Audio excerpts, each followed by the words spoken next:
para saber el origen de este conflicto, ya que esta no solo es la palabra de Dios por excelencia, sino que además es una fuente muy confiable de historia.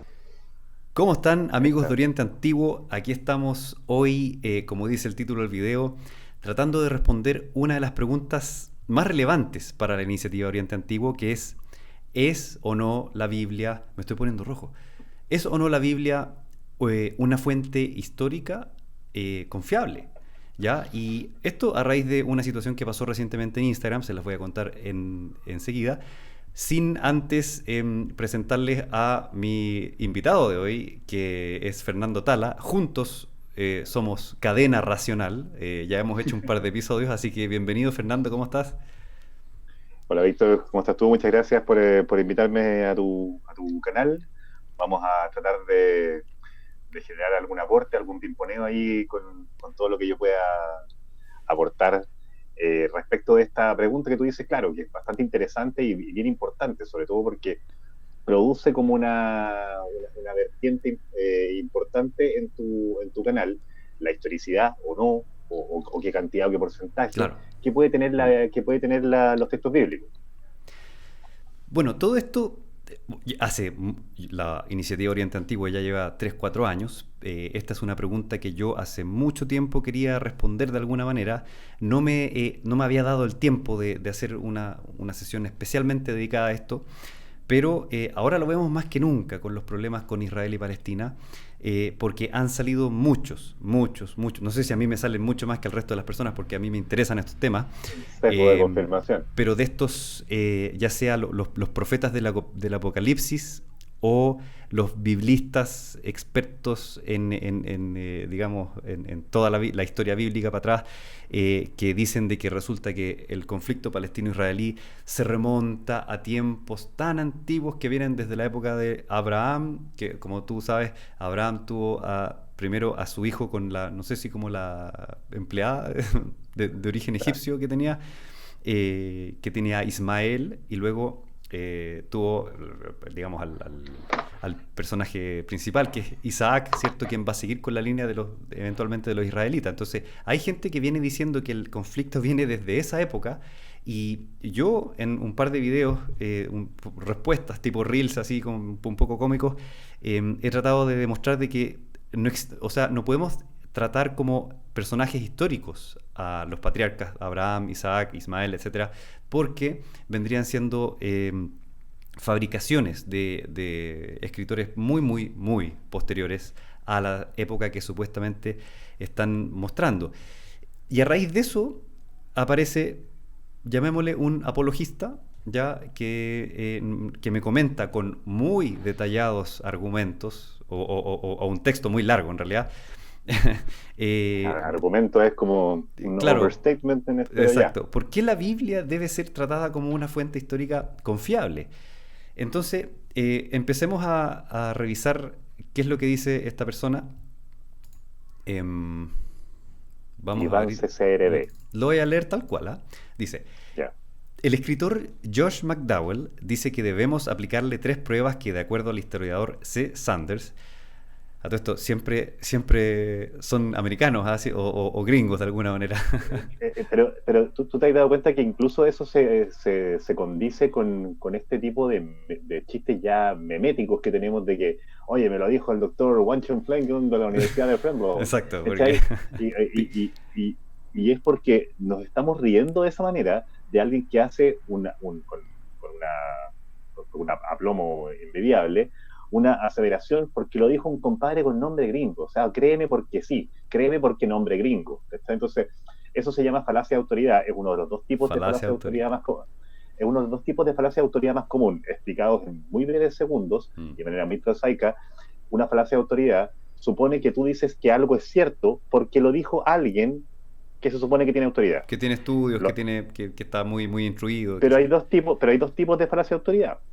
Uno es, esto me lo dijo tal persona que es experta en la materia, que se desmonta esa falacia diciéndole, ya, pero por muy experto que sea, eh, las ciencias no suelen tener, o sea, no tienen nunca ni patriarcas, ni mesías, ni profetas, ni errantes, por lo tanto, por muy laureado que sea la persona que tú estás nombrando, tiene que presentar las pruebas. Si resucita Stephen Hawking a decirme que el mundo y el universo se hizo en 6 días y luego Dios descansó, tampoco es cierto. Y si me lo dice un señor de la esquina, tampoco, pero aunque lo diga Stephen Hawking, no. Y otro tipo de falacia de autoridad, que incluso un poco más burda, pero lamentablemente pasa mucho, es que una persona llega y te dice, oye, yo creo que voy a votar de tal o cual manera en la próxima elección. ¿Por qué? Porque mi doctor me dijo que tu doctor además es cientista político. O sea, a no ser que estemos hablando de Víctor Toledo, que es como laureado en todas las artes humanas, es muy poco probable que tu doctor de cabecera sea una autoridad reputada en ese tema específico, claro. En ciencias políticas. Entonces, pero no importa, porque lo dijo alguien que es autoridad en algo, entonces sabrá de lo otro.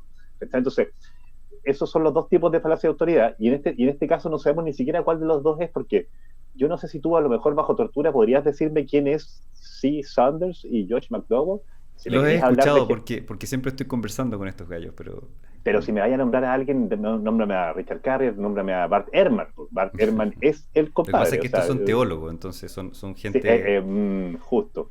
Oye, pues pero bueno, sigamos. Hasta ahora por lo menos la falacia no está, solamente se está citando, no se está creando una falacia aún, pero dice, los principios básicos de la historiología, ¿ya?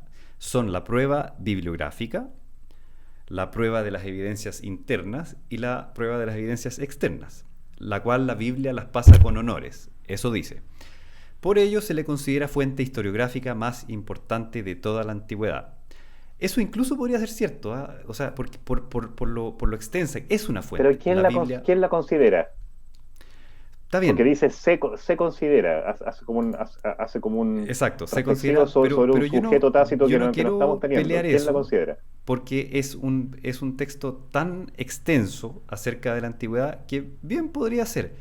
Yo creo que es uno de los libros más influyentes de la cultura occidental, o si no es el libro más influyente de la cultura occidental. Que los expertos la hayan calificado, porque está hablando de expertos arriba, supongo, si no, ¿para qué me cita nombres? Son parientes de él. Que haya un grupo de expertos que verificadamente la repute como la fuente historiográfica más importante, yo ahí entro a discutir, porque se parece mucho a que me digan que la canción nacional de mi país fue elegida la segunda más linda después de la Marsellesa. Se parece un poco a eso. No, lo que pasa es que la Biblia es tanto el texto que ha sobrevivido en comparación con otras fuentes. Entonces, yo quiero primero dejar algo súper claro. La Biblia es una fuente histórica muy valiosa.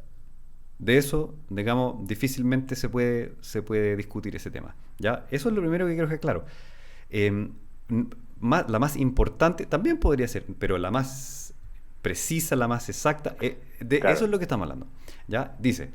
Tanto es así que, si a pesar de toda la abrumadora cantidad de pruebas decidimos descartar este libro como una fuente fiable, por esa misma regla de 3 y con más razón todavía, deberíamos descartar toda la literatura de la antigüedad al completo y los libros de historia no podrían existir. Yo sé para dónde va, esperemos. No se puede aplicar un patrón o prueba a la literatura secular y otro distinto a la Biblia. ¿Estoy de acuerdo? Tenemos que aplicar la misma prueba, sea literatura secular o religiosa.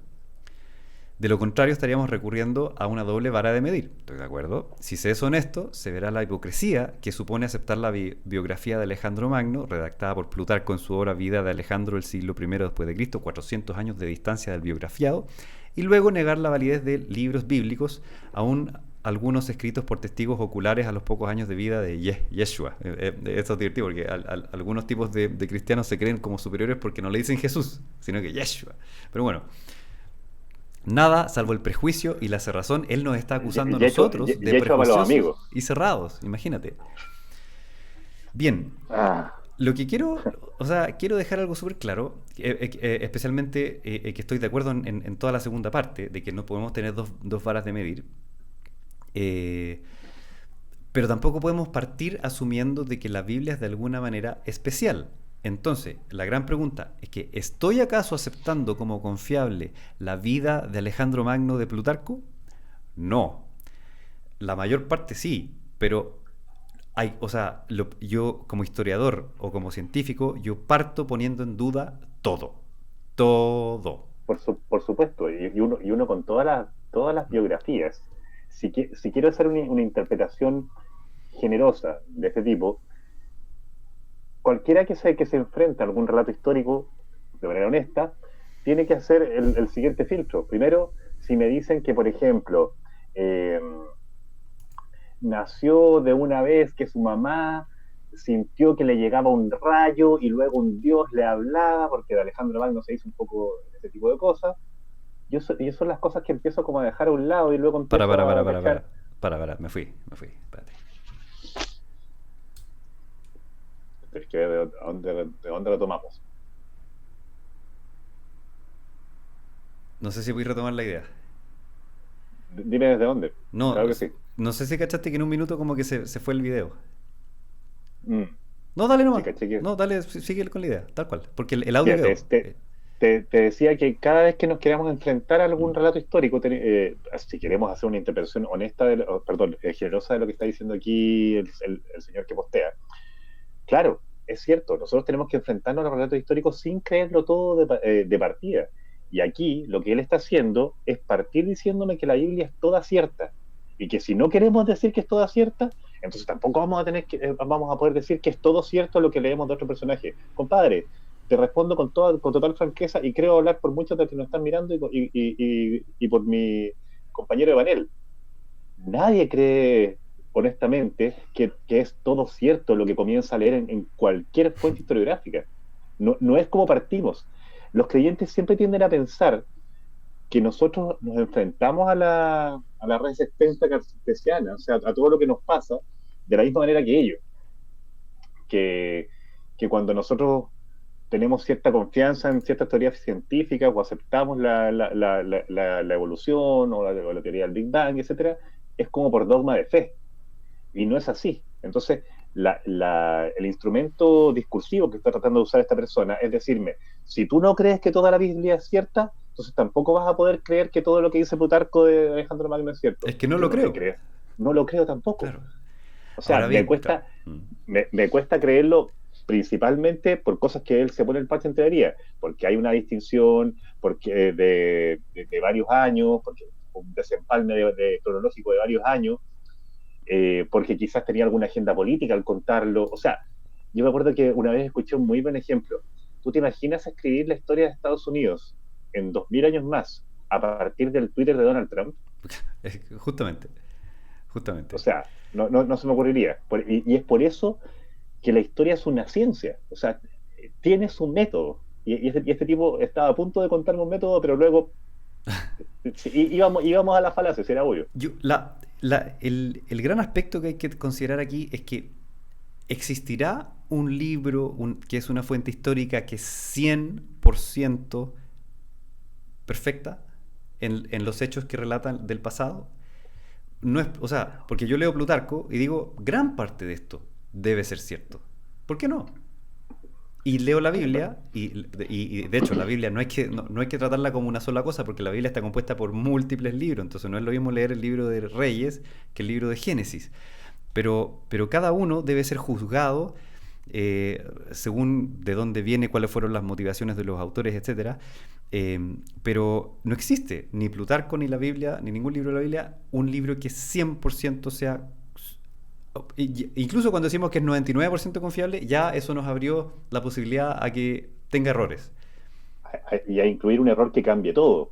Porque como claro, que tú me decís, mira, era todo cierto, menos que hacía milagros. Yo no sé cuántos de los cristianos me morían. Y eso se derrumba todo.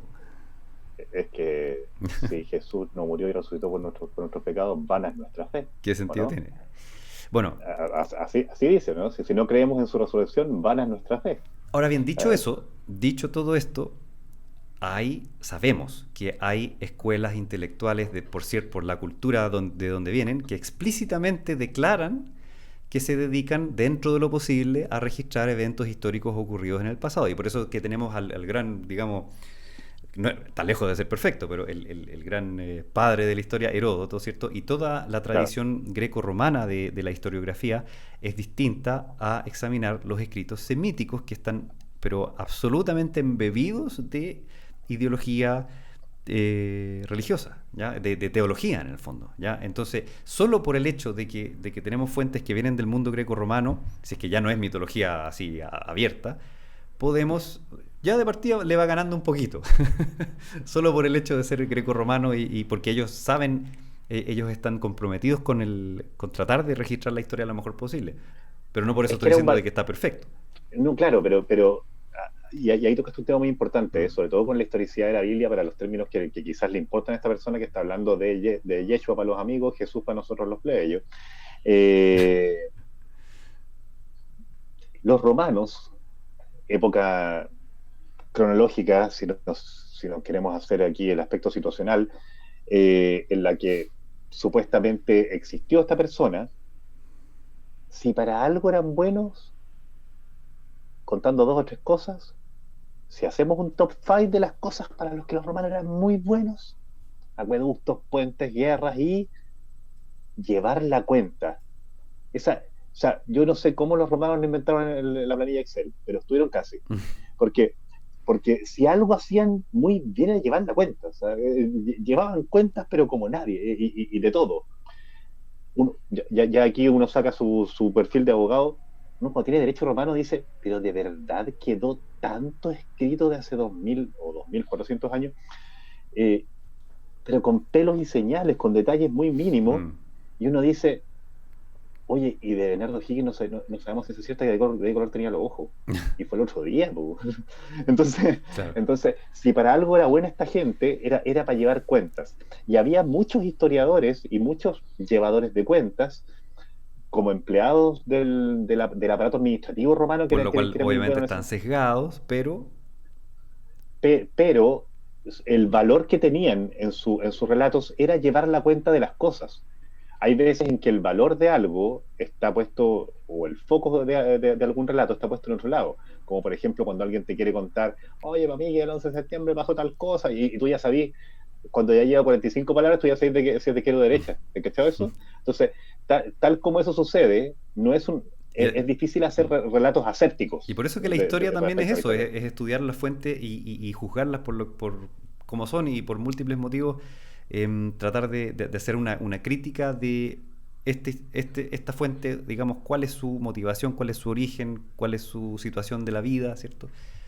Y por eso tenemos que hacer la diferencia, yendo a ejemplos un poco más cercanos, pero también más burdos.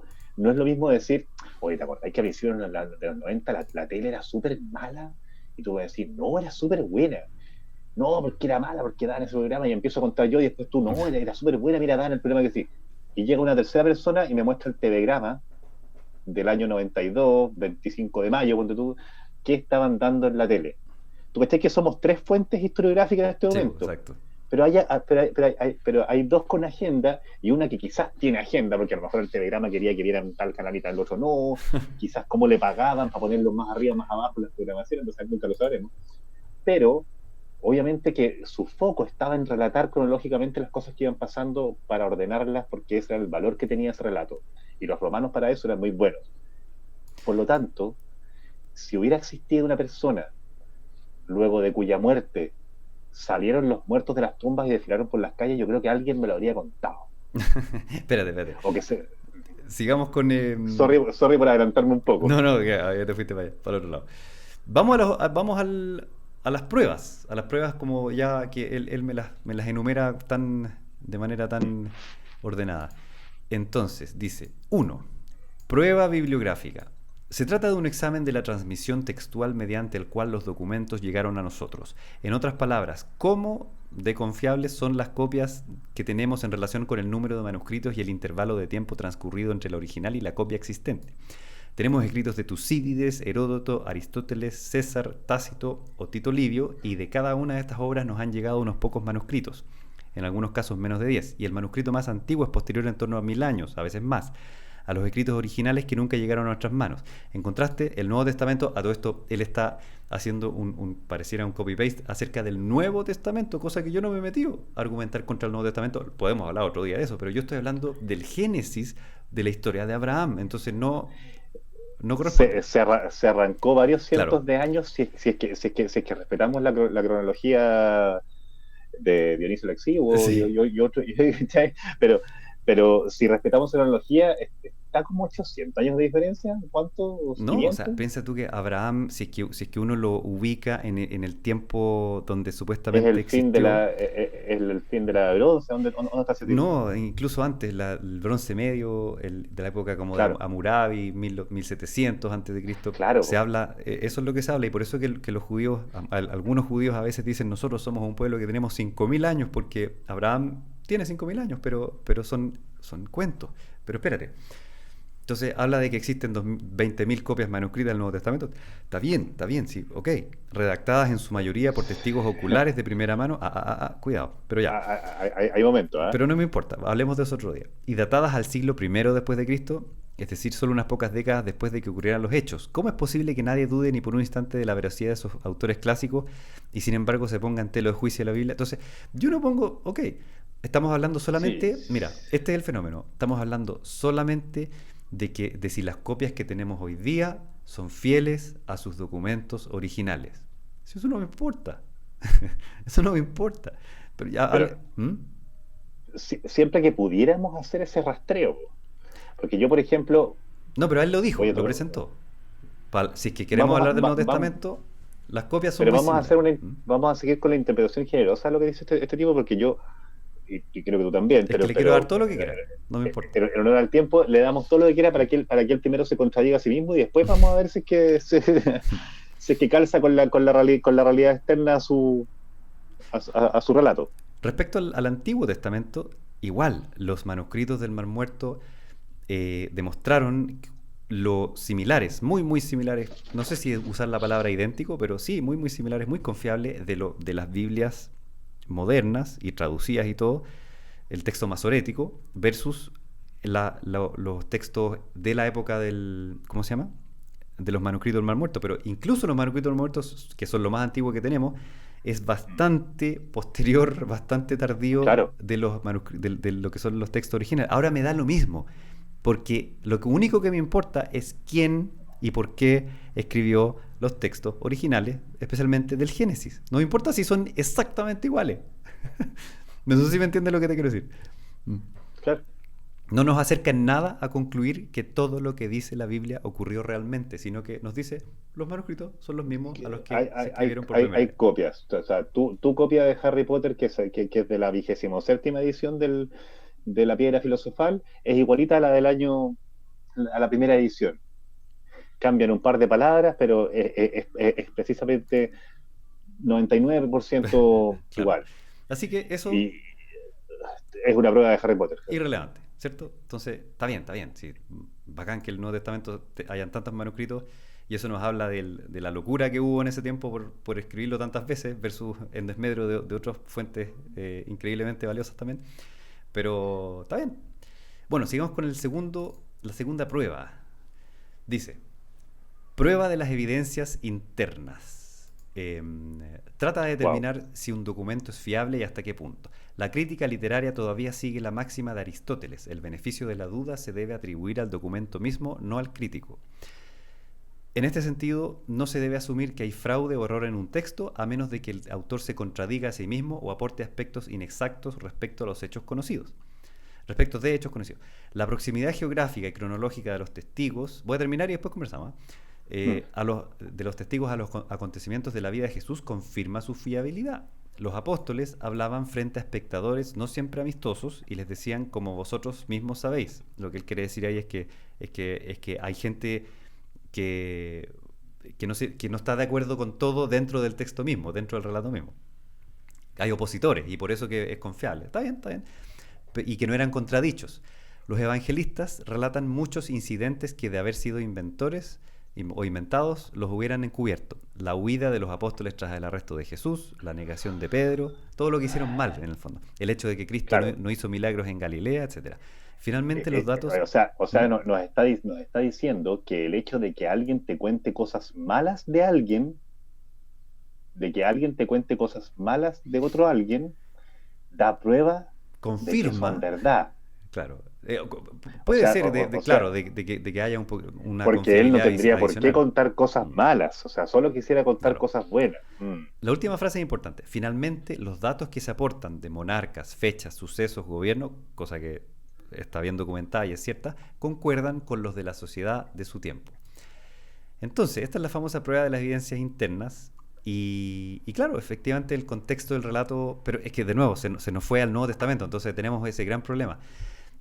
Incluso en el Antiguo Testamento, y tenemos que de nuevo separar el Génesis del libro de Reyes, del libro de Josué, etcétera, que aparecen ciudades, personajes verificablemente reales y otros no. Y eso es lo importante. No, por ejemplo, Sodoma y Gomorra, ¿dónde están? ¿Dónde están las ciudades cubiertas en cenizas o no sé cómo fueron destruidas? Y no solo así, porque también se pensaba que Troya no existía y luego, bueno, se le atribuyó a alguna de las capas que había ahí. Eh, pero hay ¿cómo decirlo? Referencias a lugares y referencias a hechos que sí tienen diferencias con lo que sabemos históricamente hablando. Hay O sea, contradicciones. la Biblia tiene contradicciones entre ella misma, Hay muchas o cosas, sea, cosas que dentro de ella, calzan y otras cosas que contradicen. y otras cosas que no calzan, tanto de manera interna como de manera externa. Pero son Es cosa de escuchar billones, o a sea, Bart Ehrman. es cosa de Voy, escuchar a Bart Ehrman, a escuchar estoy citando a un gringo, güey. Sí, Igual que sí, Richard Carrier, bueno, igual hay gente en Latinoamérica que se ha dedicado al tema, son muy pocos, sí.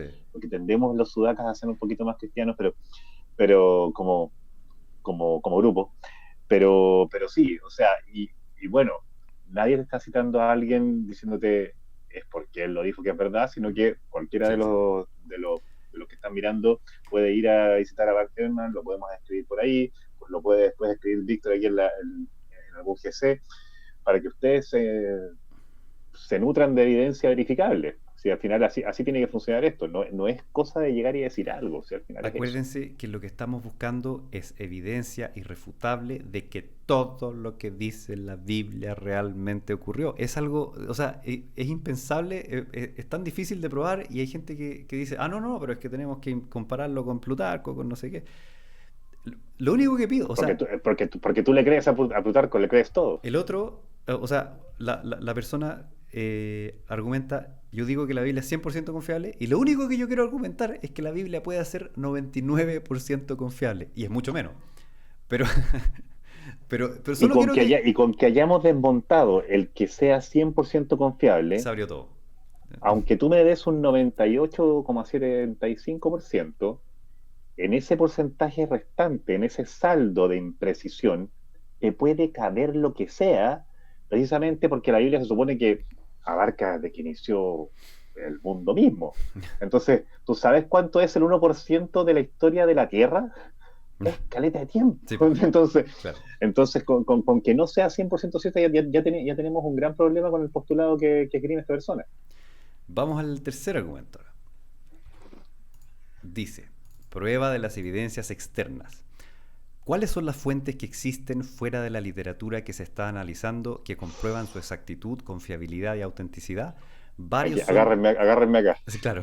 No, y a mí también. Varios son los autores clásicos que se refieren a Cristo como Flavio Josefo, Tácito, Suetonio, Plinio el Joven o Luciano. También amigos del discípulo Juan, como Papias, arzobispo de Irápolis, Ireneo, obispo de León. Todos los yacimientos arqueológicos encontrados en Israel, Palestina, Egipto y alrededores no hacen sino confirmar la veracidad de la Biblia.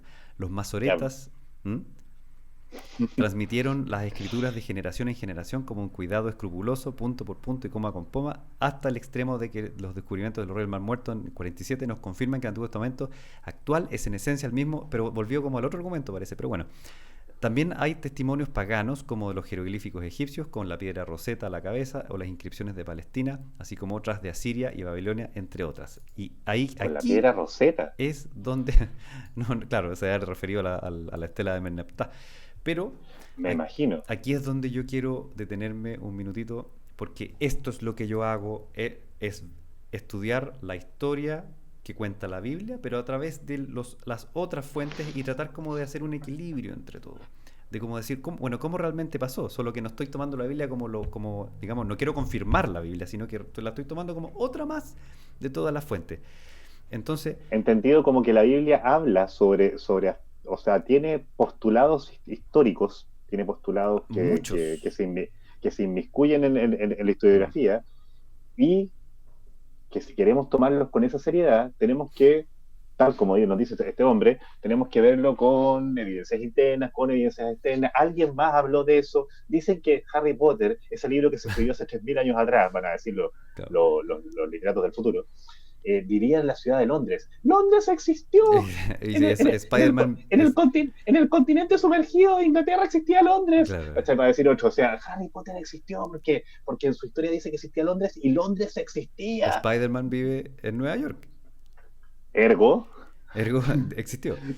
claro, Nueva York existe. Pero sí existen muchos eventos relatados en la Biblia. Y esto es lo más bonito de todo, que sí existen y esos son los eventos más bonitos de la historia bíblica, los que están corroborados por la arqueología y las fuentes extra bíblicas.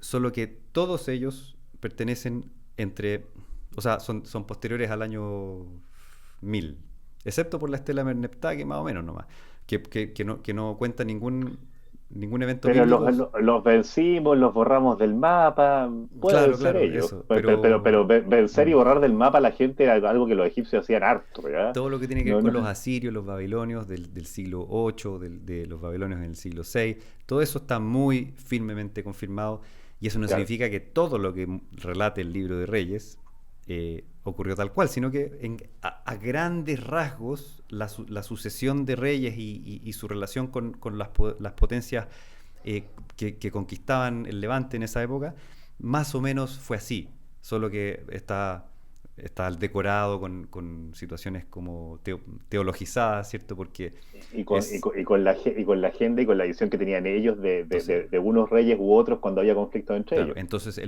todo el pueblo se levantó ante Dios y dijo, por favor, Dios, sácanos de esto, y así es como Dios los salvó. No, entonces no podemos decir que eso es historia, sino que eso es Let my esa es people go.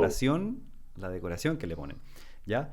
Pero, en resumen, nada de lo que dijo, nada de los argumentos que dijo nos lleva de alguna manera a aceptar, a asumir de que la historia de los patriarcas, tan antigua que parece ser, es realmente así.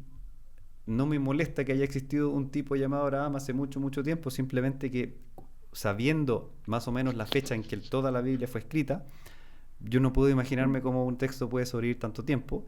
Y total, ¿qué importa la historia de un puro gallo? Porque la historia se trata de los procesos de, ya sea los reinos, los grandes reyes o los procesos sociales, pero ¿qué me importa la historia de un gallo? O sea, claramente está sesgado, claramente querés contar la historia de que hay un Dios que eligió a un patriarca y su descendencia, y no estás contando historia de verdad. Entonces, no podemos tratar la historia de Israel-Palestina como que comienza en esa época. Esa es la ridiculez de todo esto. Y no es un poco lo que nos importa tampoco, porque, a ver, no conozco ejemplos de culturas o civilizaciones que hayan preservado su historia y que a la vez no hayan tratado de contarnos a los habitantes del futuro que ellos eran los elegidos o el ombligo del mundo. Es un tópico historiográfico en la narración propia o en la teogonía incluso, o explicativa del surgimiento de cada civilización o pueblo, el que se hayan sentido el ombligo del mundo en algún momento. Entonces, a ver, gran porcentaje de aquello que se trata la Biblia es de contarnos cómo este Dios que hizo todo el universo conocible y conocido, se preocupó de un par de millas en Oriente Medio y se las regaló a este pueblo que entre todos los habitantes vivos o vida inteligente que haya en el universo extenso, los eligió a ellos. De eso se trata más o menos la historia. Si tuviera que contarle a un marciano más o menos de qué se trata la Biblia, de cómo el creador del universo eligió a este pueblo y luego a este pueblo le fueron pasando muchas cosas a través de la historia. Y ahí cuando habla a través de la historia, puede ser como cuando en algún libro ambientado en hace 105 años atrás, nos cuenten cómo el personaje que tenía amores, que tenía engaños, que tenía negocios, sufrió la Primera Guerra Mundial. ¿La Primera Guerra Mundial pasó? Sí, ese personaje no tengo idea. Como los libros de Ken Follett. Todos tocan la historia, pero no sabemos si Tom Builder existió. Claro.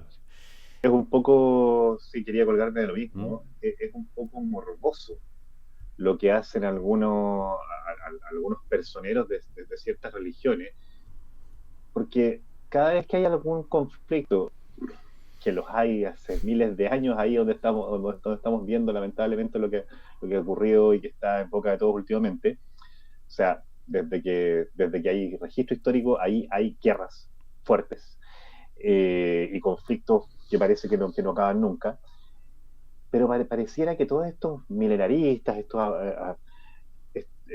no sé, apocalípticos se puede decir, o como que les encanta andar predicando The End is Near, o como que ya se acaba el mundo. Jesús viene pronto. Jesus is coming, claro, y arrepiéntete de tus pecados, pues al final todo esto tiene una agenda. Entonces, si Jesús ya está por volver, que ya está, dijo, voy y vuelvo hace un par de milenios, pero está por volver. De hecho, dijo que volvía dentro de la vida de los que están ahí. Por eso se inventó el judío errante. Ya tendremos algún capítulo de eso. Sí. Dijo que volvía dentro de la vida de los que estaban ahí mirando. Entonces, ese voy y vuelvo, cada vez que empieza a quedar un poco la embarrada en esta parte, muchos de los pastores o personeros de las distintas miles de sectas que existen en el cristianismo, empiezan a ver como cosas allá, dicen, claro, Israel está siendo atacado, hay conflicto ahí, ya viene Jesús de nuevo, pero lo cuentan como con felicidad. Es la muerte de millones de hermanos humanos. Entonces yo no sé cómo la gente puede tener ese nivel de morbosidad o qué tanto tienes o qué tan profundamente te tienen que haber lavado el cerebro para que tú te alegres de que hay una guerra.